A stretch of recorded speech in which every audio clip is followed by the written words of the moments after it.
चलिए आ रहा हूं without wasting time. Now let's start the revision of chapter number 4. चलिए, chapter 4 is not a very huge chapter. It's a small chapter but it has peculiar points जहां पे बच्चे गलती करते हैं, and that is why this chapter needs very high level of revision so that आपके दिमाग में चीजें बैठ जाए. तो हम अगर बात करते हैं इस चैप्टर को पढ़ने का तरीका, सबसे पहले हम लोग पढ़ते हैं सारे रेगुलेशंस को, उसके बाद में हम लोग उसकी राइट हैंड साइड पढ़ते हैं और उसके बाद में हम लोग रिटर्न पार्ट को, रिमेनिंग पार्ट को पढ़ते हैं सेल्फ स्टडी के दौरान. अभी हम लोग जब शुरू करते हैं without wasting time we are hitting towards the definition of AIF. Alternative investment fund की डेफिनेशन आती है. डेफिनेशन इतनी सी कहती है, AIF means any fund established और incorporated in India in the form of trust, company, body corporate, LLP, which is privately pooled investment vehicle wherein money can be raised from investor within India or outside India, मतलब investor in India or foreigner, and invested as per defined investment policy.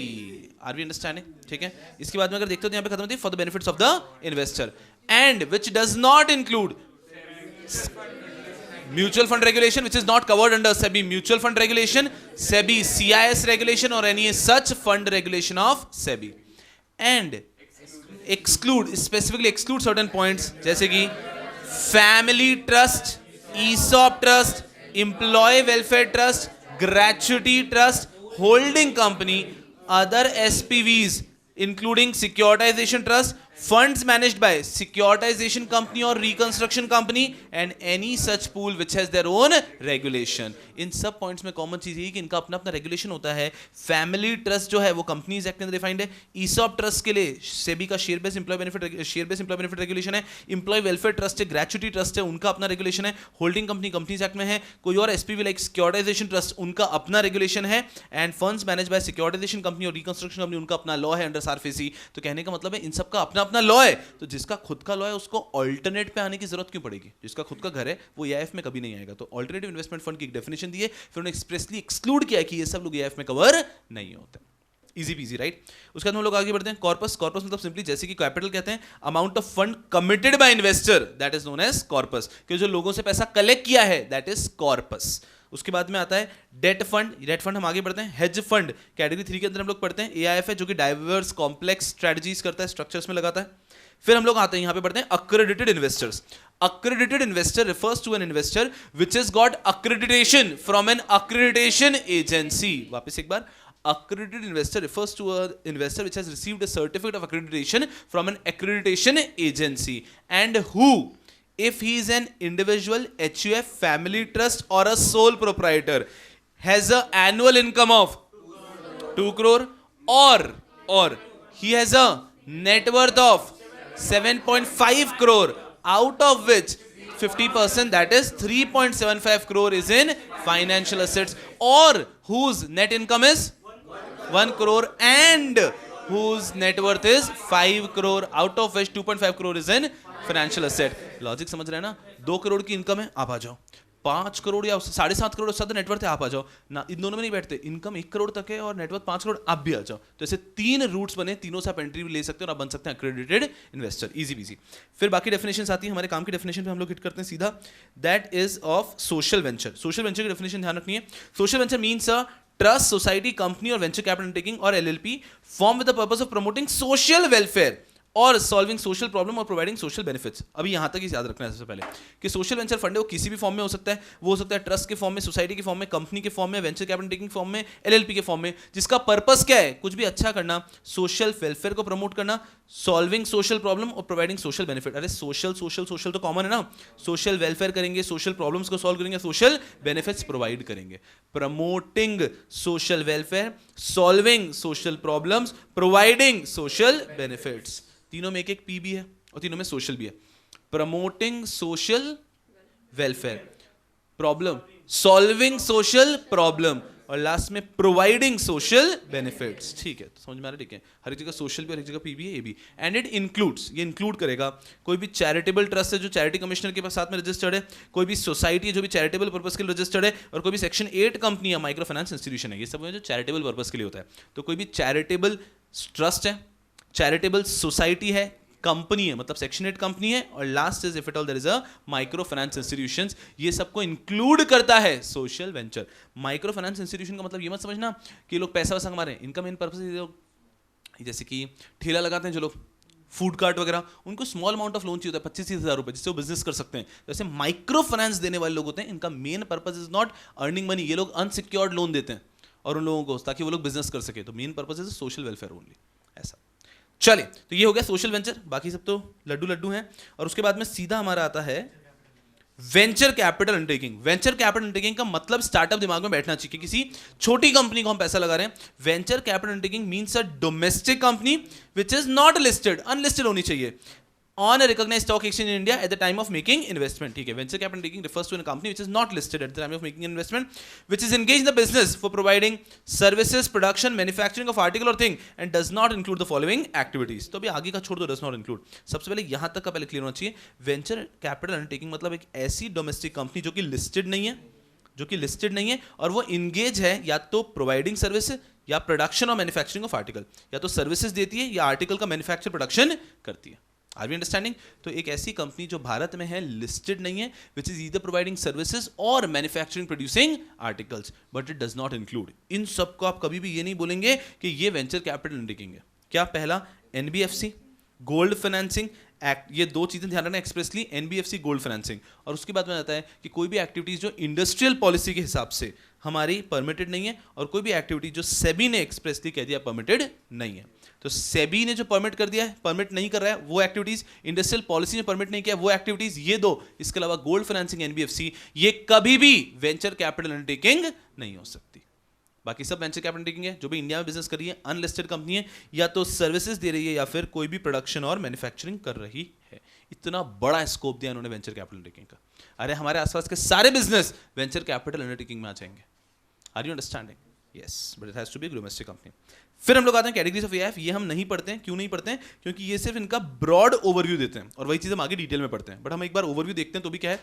Category 1 AIF होता है जो कि invest करता है किसमें? Startup में, early stage ventures में, एसएमईज में, इंफ्रास्ट्रक्चर में, सोशल वेंचर में, और एनी अदर एरिया और sector which is economically socially desirable. And example करके इन्हीं के आगे हम लगा देते हैं fund. Government give incentive to only category 1। Are we understanding? और कैटेगरी 1 कैन नेवर बोरो, हमको पता है, ठीक है। कैटेगरी 2 के पास आ जाते हैं। Any AIF which is not covered under category 1 and category 3 is covered under category 2। और कैटेगरी 2 भी बोरो तो नहीं कर सकती है, और कैटेगरी 2 को कोई भी गवर्नमेंट इंसेंटिव नहीं मिलता है। इसकी एग्जांपल लेते हैं, प्राइवेट इक्विटी और डेट फंड। कैटेगरी 3 में आ जाते हैं हम लोग। Category 3 is that AIF which is involved in complex and diverse trading strategies. It can employ leverage and it can even make investment in listed unlisted derivative. ये कब काम आता है? अगर मान लो कभी एग्जाम में 1 मार्क के लिए कैटेगरी 1 पूछ लिया, तो अब क्या ज्ञान थोड़ी बांटने बैठोगे आप चारों कैटेगरी वगैरह। 1 मार्क के लिए पूछा, इतना लिख के हम आगे बढ़ जाएंगे। अभी getting a fair idea?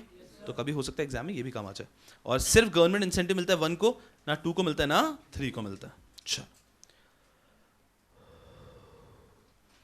Investment strategy पे आते हैं हम लोग नॉर्मल सीक्वेंस में नोट्स के हिसाब से चल रही। इन्वेस्टमेंट स्ट्रेटजी क्या कहता है कि आपके प्लेसमेंट मेमोरेंडम के अंदर आपका स्ट्रेटजी, मेथोडोलॉजी और आपका पर्पस, ये सब होना चाहिए। और अगर आप इसमें कभी भी स्ट्रेटजी वगैरह में चेंज करना चाहते हैं तो आप कर सकते हैं only by 2/3 of investors. If they are in favour only then you can make it up, easy PG.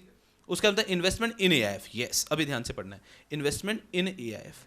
कि अगर कभी भी एआईएफ में इन्वेस्टमेंट हो रहा है तो अपन को किन चीज़ों का ध्यान रखना है। सबसे पहला, भारत में अगर कोई इन्वेस्टमेंट करना चाह रहा है तो कर सकता है, इंडियन भी कर सकता है एआईएफ के अंदर, फॉरेनर भी कर सकता है, एनआरआई भी कर सकता है। उसके बाद में कभी भी इन्वेस्टमेंट इन एआईएफ होता है, minimum corpus is of 20 crore, minimum investment by 1 person 1 crore, and it is 25 lakh for employee director of AIF, employee director of manager of AIF. ठीक है, इनके लिए 25 लाख है। उसके बाद maximum investors can be 1000। Story over. उसके बाद नेक्स्ट पॉइंट आता है continuing interest of sponsor manager. कितना होना चाहिए? 2.5% और 5 crore which ever is lower for category 1 and 2। In category 3 5% और 10 crore which ever is lower. और लास्ट में आते हैं कि कभी सॉलिसिट नहीं कर सकते, और इनका अलॉटमेंट ओनली बाय होगा by way of private placement, क्योंकि प्राइवेटली पूल्ड है ना, पब्लिक इशू नहीं कर सकता है। Very good. इसके बाद में अगर हम आगे बढ़ते हैं, उसके बाद में आता है टॉपिक ऑफ स्कीम कि एक एआईएफ के मल्टीपल स्कीम्स हो सकते हैं, लेकिन आपको ध्यान रखना है वही गेम खेलते हैं। मेमोरेंडम आप सेबी को देते हैं, 30 डेज के लिए आप वेट करते हैं। सेबी अगर कोई भी ऑब्जर्वेशन देगा तो वो आपको इंक्लूड करना है, उसके बाद में ही आप आगे फॉरवर्ड कर सकते हैं। That's pretty easy. इसके बाद में सीधे हम लोग आ रहे हैं टेन्योर ऑफ एआईएफ पे। अगर कैटेगरी 1 और 2 की बात करते हैं तो they should have a minimum tenure of 3 years. They have to be closed ended and the tenure can be extended for further 2 years by the approval of 2/3 of investors. Category 3 की बात कर रहा हूं तो यहां पर सीधे क्या बोल दिया, no minimum tenure, it can be open ended as well as closed ended, और अगर ये क्लोज्ड एंडेड है तो इसका टेन्योर 2 years एक्सटेंड कर सकते हो आप बाय अप्रूवल ऑफ 2/3. मुझे बताओ एआईएफ लिस्टेड होता है अनलिस्टेड होता है? Closed ended AIF can be listed, close and AIF listed हो सकते हैं. तो कहने का मतलब है कि एआईएफ कैटेगरी 1 और 2 तो लिस्ट हो ही सकते हैं, लेकिन हम बात करते हैं एआईएफ कैटेगरी वो तभी लिस्ट होता है जब वो क्या है, क्लोज एंडेड है. और एंजल फंड के यूनिट्स कभी भी लिस्ट नहीं होते हैं. उसके बाद में अगर हम बात करते हैं यहाँ पे कंडीशंस फॉर कैटेगरी, अब हम लोग आ गए पॉइंट पे. अब हम आ रहे हैं कंडीशंस फॉर कैटेगरी 1. तो कैटेगरी 1 के सबसे पहले जो जनरल कंडीशन है वो पढ़ लेते हैं हम लोग, उसके बाद में स्पेसिफिक कंडीशंस पे आते हैं. रेगुलेशन ऑफ 15 की बात करूँ कि जब भी हम कैटेगरी 1 के अंदर इन्वेस्टमेंट कर रहे हैं, एआईएफ इन्वेस्टमेंट हो रहा है एनवीएफ के अंदर, तो क्या कंडीशंस होती है, जनरल कंडीशन. सबसे पहला पॉइंट, भारत के बाहर से इन्वेस्टमेंट इन या इन्वेस्टमेंट बाय, कोई भी आप बात करोगे पहला पॉइंट तो ये होता है इंडिया के बाहर से इन्वेस्टमेंट आ सकता है नहीं. तो इन्वेस्टमेंट बाय एआईएफ पढ़ा रहा हूँ रेगुलेशन ऑफ 15 कि इंडिया का कोई एआईएफ अगर इन्वेस्ट करना चाहे तो वो इंडिया के बाहर भी इन्वेस्ट कर सकता है. आरबीआई सेबी का ध्यान रखना है, इजी पीजी. दूसरा पॉइंट यहां पर आता है कि अगर कभी भी इन्वेस्टमेंट कर रहे हैं आप, तो आपको ध्यान रखना है कि आप जहां पे इन्वेस्टमेंट कर रहे हैं, अगर आपका मैनेजर, स्पॉन्सर या कोई इन्वेस्टर वहीं पे इन्वेस्ट कर रहा है उसी इन्वेस्टिंग कंपनी में, it should not be on more favourable terms. उसके बाद में आ जाता है कि maximum investment in one investing company. तो अगर आप कैटेगरी 1 कैटेगरी 2 के अंदर है तो आप एक कंपनी मैक्सिमम 25% इन्वेस्ट कर सकते हैं ऑफ द इन्वेस्टेबल फंड. लेकिन if it all it is a large value fund of accredited investor, they can invest 50% of the investable fund in a single company. वहीं कैटेगरी 3 की बात करता हूं तो they can invest 10% of investable fund और NAV in one company. और वहीं अगर large value fund for accredited investor then they can invest 20% of the investable fund और NAV in a single company. फिर हम आगे बढ़ते हैं. तो अगर एआईएफ ने किसी और एआईएफ के अंदर इन्वेस्ट किया है तो वो अपने यूनिट्स किसी और एआईएफ को इशू नहीं कर सकता. उसके बाद में आते हैं हम एक बहुत इंटरेस्टिंग पॉइंट पे कि एआईएफ अगर कभी भी अपने एसोसिएट में इन्वेस्ट करना चाह रहा है या एआईएफ किसी भी ऐसे एआईएफ में इन्वेस्ट करना चाहता है जहां पे उसका मैनेजर स्पॉन्सर वहीं पे सेम मैनेजर स्पॉन्सर है, या फिर कोई ऐसे एआईएफ में इन्वेस्ट करना चाहता है जहां उसका मैनेजर स्पॉन्सर का एसोसिएट मैनेजर और स्पॉन्सर है, तो यहां पर उनको 75% का अप्रूवल लेना पड़ेगा from their investors. Are we understanding? चलिए उसके बाद में आता है अगर आपका कोई भी अनइन्वेस्टेड पोर्शन है या जो आपका जो डाइवेस्टमेंट प्रोसीड्स है, जब तक आपने डिस्ट्रीब्यूशन नहीं किया तब तक के लिए इस पैसे को आप लिक्विड म्यूचुअल फंड, आप कमर्शियल पेपर, ट्रेजरी बिल्स, जो भी लिक्विड एसेट्स होते हैं उसमें आप इन्वेस्ट कर सकते हैं. ठीक है. अब आते हैं कैटेगरी 1 के अंदर. ये दिमाग खराब वाली पॉइंट है. सबसे इसके अंदर 3 पॉइंट होता है, बार बार ना लिखना पड़े उसको हम एक ही बार में लिख देते हैं. एक होता है 3 rule boring, that they can not. हम एआईएफ कैटेगरी 1 की first sub category for example venture capital fund पढ़ रहे हैं, उसमें पहला पॉइंट आता है they can not borrow fund except for temporary purpose for a maximum period of 30 days, maximum 4 times in a year and for a maximum amount of 10% of the investable fund. ये पहली condition हो गई. दूसरा, merchant banker can be appointed as market maker और underwriter, he will be given requested exemptions. और तीसरा point आता है कि if at all you are investing in an SME, अब पॉइंट को अच्छे समझ लो, आपको जब भी लिखना पड़ेगा, if you are investing in an SME then you will be exempted from regulation 3(1), 3(2) and 4(1) of insider trading regulation if you comply with the 2 condition that you are disclosing the investment within 2 trading days of the date of investment, and second you are locking in your security for a period of 1 year. ये 3 point आ गए. मुझे बता दो पहले ये 3 point कहां आते हैं. एआईएफ कैटेगरी 1 की first sub category venture capital fund, second category SME funds and category 2 AIF. इस जगह पर आते हैं तीनों पॉइंट. Are we understanding? बाकी तीनों कहीं पे भी नहीं आते. चलो इसके अंदर सेकंड कैटेगरी, अब ये फर्स्ट कैटेगरी आते हैं वेंचर कैपिटल फंड के अंदर हमने ये पढ़ लिया. अब आता है एटलीस्ट 75%. अब 75% के लिए हमको केयरफुल रहना है. क्या पढ़ना है?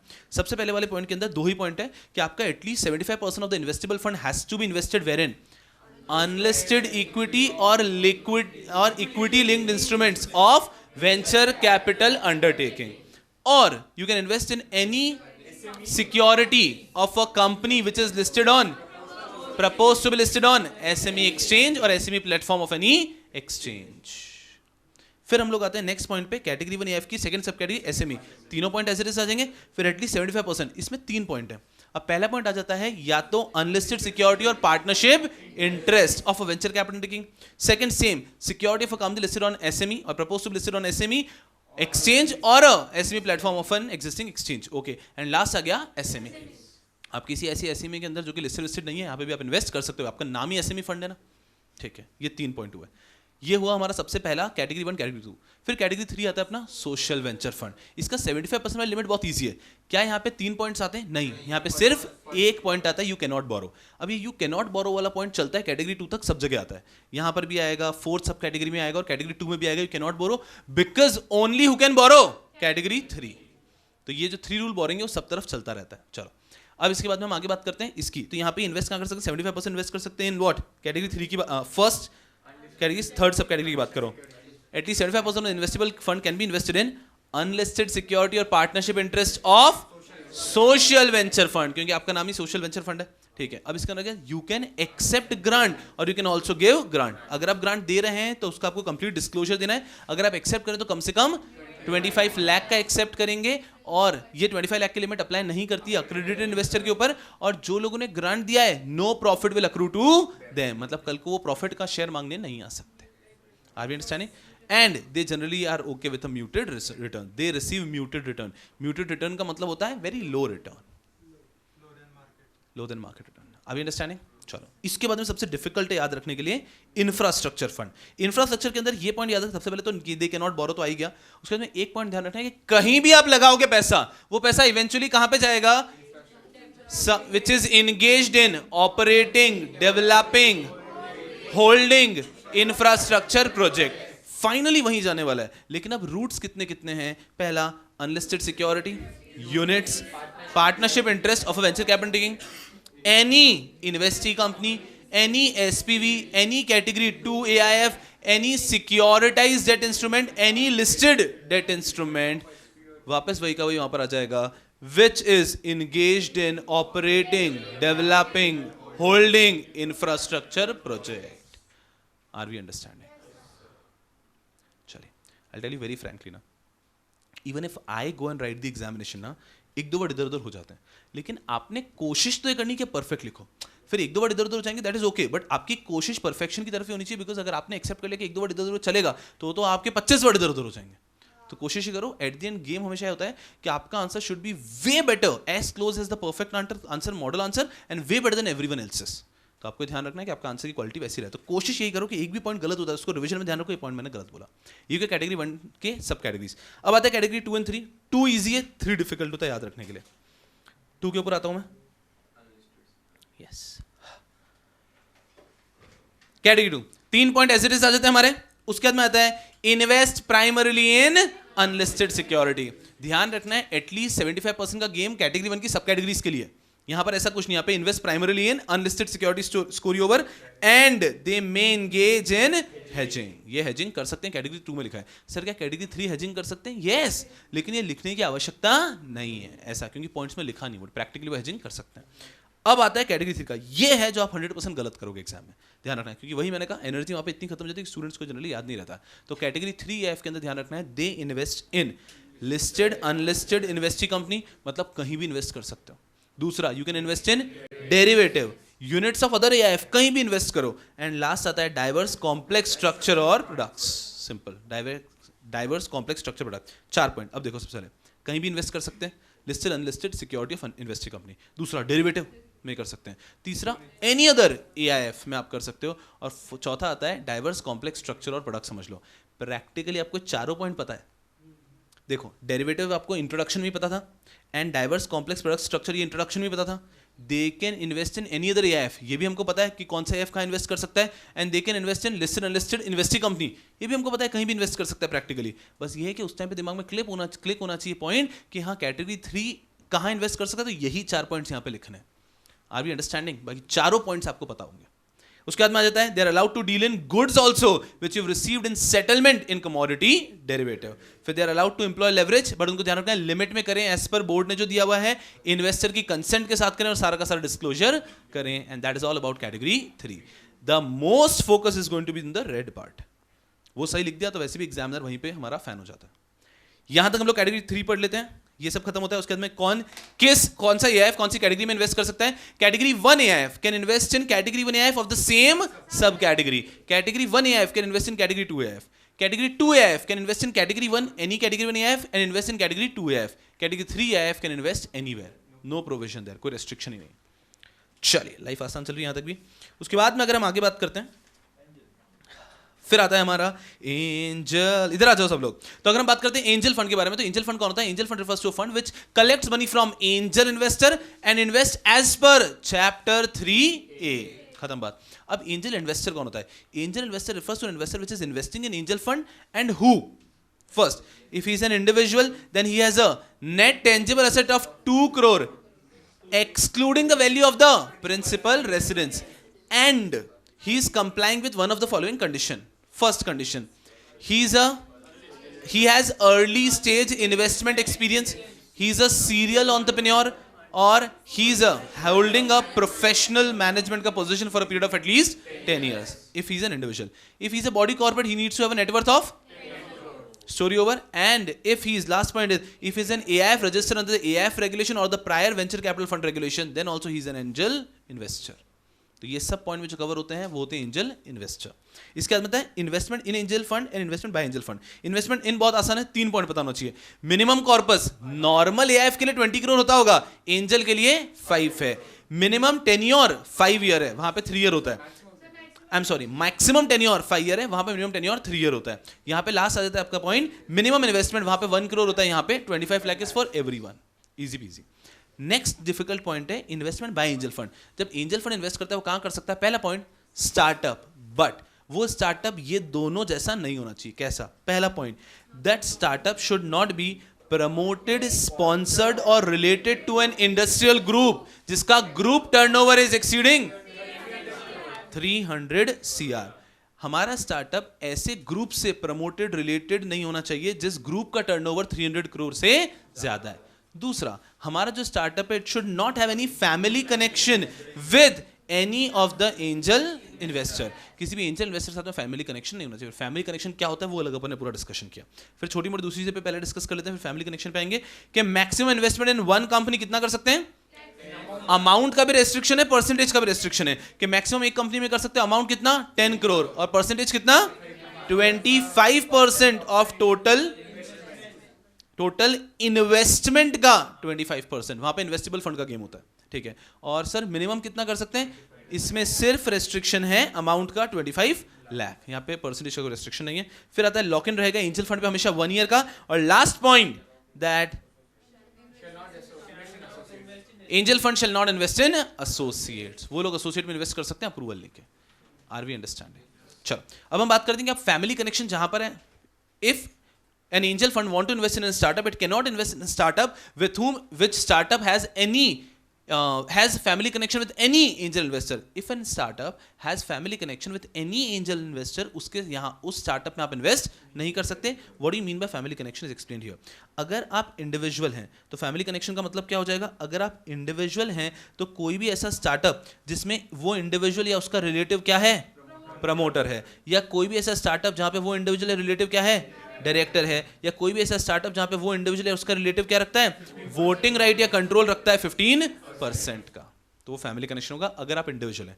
अगर आप कंपनी है, अगर आप बॉडी कॉर्पोरेट है, तो कोई भी ऐसा स्टार्टअप जो आपका होल्डिंग सब्सिडरी है फैमिली कनेक्शन का माना जाएगा। कोई भी ऐसा स्टार्टअप जो आप ही के ग्रुप कंपनी या अंडर द सेम मैनेजमेंट है उसको भी आपका फैमिली कनेक्शन माना जाएगा। और लास्ट, अगर मान लीजिए कोई भी बॉडी कॉर्पोरेट या फिर उसके director promoter having voting right और कंट्रोल ऑफ एटलीस्ट 15% और more, so in that case also ये फैमिली कनेक्शन में कवर होगा। Are we understanding? चलिए, तो यहां तक मेन खेल चलता है इस चैप्टर का। उसके बाद में आसान आसान चीजें आना चालू हो जाती है। उसके बाद में आ जाता है हमारा पहला टॉपिक जो आता है that is seed funding. Seed funding क्या होता है भैया? हमें ये समझ में आता है कि सीड फंडिंग ऐसी चीज होती है जहां पे हम लोग शून्य पे है वो कंपनी और उसका पैसा दैट इज सीड फंडिंग। ध्यान रखना है that is a capital which an entity needs to start और expand their business. Generally start होता है, not expand also, but a capital which a company needs to start their business. Next, या generally seed funding आती है आपके personal asset से, friends, family या फिर दूसरे इन्वेस्टर से आप भी ले सकते हो, लेकिन जनरली आपके पर्सनल एसेट से आती है seed funding, because why will someone else pay you if the project is not even off the ground अभी तक। Next is in exchange for an equity stake in the enterprise. कोई भी व्यक्ति seed funding जब कर रहा है तब इक्विटी इन्वेस्टमेंट ही करता है, दूसरे प्रकार का इन्वेस्टमेंट नहीं करता, बिकॉज वहां पे आपको कम पैसे देके पूरी इक्विटी मिलती है ना, तब इक्विटी इन्वेस्टमेंट ही करते हैं। Next is it's of course risky investment. अभी तो डेथ वैल्यू भी नहीं निकला आपका, तो ये रिस्क इन्वेस्टमेंट है, हो सकता है कि कंपनी बंद ही हो जाए, तो that is why you expect a lot of stake at a lower amount of money. And last is it is of course a type of venture capital funding. Keywords ध्यान रखने हैं। अगर आप इसके अंदर एग्जाम में जनरल बातें करने लग जाओगे तो मार्क्स भी नहीं मिलेंगे, मजा नहीं आएगा। कीवर्ड्स ध्यान रखने, इसका एक्सप्लेनेशन अपने तरीके से आप कर सकते हो।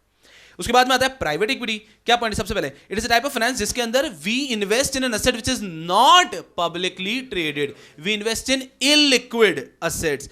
We extensively use debt to raise money and thereafter that money is invested into equity. उसके बाद में capital for private equity is raised from retail, institutional investor कह सकते हो आप, accredited investors कह सकते हो, debt के फॉर्म में कर सकते हो आप, इस सब तरीके से आप पैसा रेज कर सकते हैं। उसके बाद में you need people who can commit large sum of money for a long period of time. यहाँ पे long holding returns रहते हैं। प्राइवेट इक्विटी के अंदर जब भी क्वेश्चन आएगा आप टाइप्स भी लिख कर आओ। 3 टाइप्स होते हैं, leverage bye out, venture capital, growth capital. Peculiar points आपको ध्यान रखने हैं। जब हम बात करते हैं लेवरेज बायआउट का, आप जो मैच्योर कंपनीज है, ऑलरेडी जनरेटिंग कैश फ्लो, ऐसी कंपनीज में इन्वेस्ट करते हैं, वहां पे आप डेट का यूज करते हैं और पूरी कंपनी का मैनेजमेंट ही आप कंट्रोल में ले लेते हैं। तो 3 पॉइंट ध्यान रखना है। लेवरेज बायआउट के अंदर मैच्योर कंपनीज होगी, जो ऑलरेडी कैश फ्लो जनरेट करी ऐसी कंपनी होगी, उसके अंदर आप डेट यूज करोगे, लेवरेज यूज करोगे and you are going to acquire the entire company, leverage buyout. फिर आता है दूसरा वेंचर कैपिटल। वेंचर कैपिटल जैसे कि फर्स्ट के अंदर आप मैच्योर कंपनीज में कर रहे हो, यहां पे आप लेस मैच्योर कंपनीज के अंदर पैसा इन्वेस्ट करोगे and then you get control over the company, ठीक है। थर्ड आता है growth capital. The difference between growth and leverage buyout is कि लेवरेज बायआउट में आपको कंपनी का कंट्रोल मिल जाता है, यहां पे जनरली गेट माइनॉरिटी इन्वेस्टमेंट। और दूसरा पॉइंट ध्यान रखना है, यहाँ पे कंपनी को पैसा क्यों चाहिए होता है, generally to grow, to expand, अपने बिजनेस को अलग रीजन में ले जाने के लिए, ग्रोथ, एक्सपांशन, प्लांट मशीनरी, इसके लिए पैसा चाहिए होता है ग्रोथ के अंदर। आई होप यू अंडरस्टैंड, ये पिक्यूलियर पॉइंट्स का ध्यान रखना है, then you are good to go. फिर आता है वेंचर कैपिटल। वेंचर कैपिटल क्या होता है हम सबको पता है कि यहाँ पे आपको ऑफकोर्स इक्विटी इन्वेस्टमेंट होगा, अर्ली स्टेज पे होगा। It has the potential, venture capital has the potential to give very high returns, क्योंकि आप जल्दी अर्ली स्टेज इन्वेस्टमेंट कर रहे हैं। देयर आफ्टर यहाँ पे इन्वेस्टमेंट करते हैं generally which supports innovation, knowledge based ideas होते हैं, technology, human capital intensive enterprises होती है। The participants in venture capital firm can be institutional investors like pension fund, insurance fund, foundations, कि ये बड़े बड़े लोग होते हैं जो वेंचर कैपिटल इन्वेस्टर्स बनते हैं, जनरली कॉर्पोरेशंस और इवन इंडिविजुअल्स। वेंचर कैपिटल पे सेपरेट क्वेश्चन आ नहीं सकता है, जब आएगा फंड पे आएगा। और इसी के साथ में the last topic of this chapter is foreign venture capital investor. सबसे इसके बारे में क्या पता होना चाहिए, कोई भी अगर फॉरेनर है वो फॉरेन वेंचर कैपिटल इन्वेस्टर बनना चाहता है और इंडिया में इन्वेस्ट करना चाहता है, तो इंडिया में इन्वेस्ट करने के पहले उसको 3 चीजें करनी होगी। सेबी से रजिस्ट्रेशन लेना होगा, इंडिया में कस्टोडियन के साथ में अग्रीमेंट करना होगा और एक बैंक अकाउंट ओपन करना होगा जिसके थ्रू रूट करेगा। सेबी से रजिस्ट्रेशन लेने के बाद, bank account register with RBI के पास बैंक अकाउंट ओपन करने के बाद में, डोमेस्टिक कस्टोडियन के साथ में अग्रीमेंट करने के बाद ही वो इंडिया में इन्वेस्ट कर सकता है। और जब वो फॉरेन वेंचर कैपिटल इन्वेस्टर की तरह इंडिया में इन्वेस्ट करेगा, at least 66.67 has to be invested into, रुकना, वेंचर कैपिटल अंडरटेकिंग ना।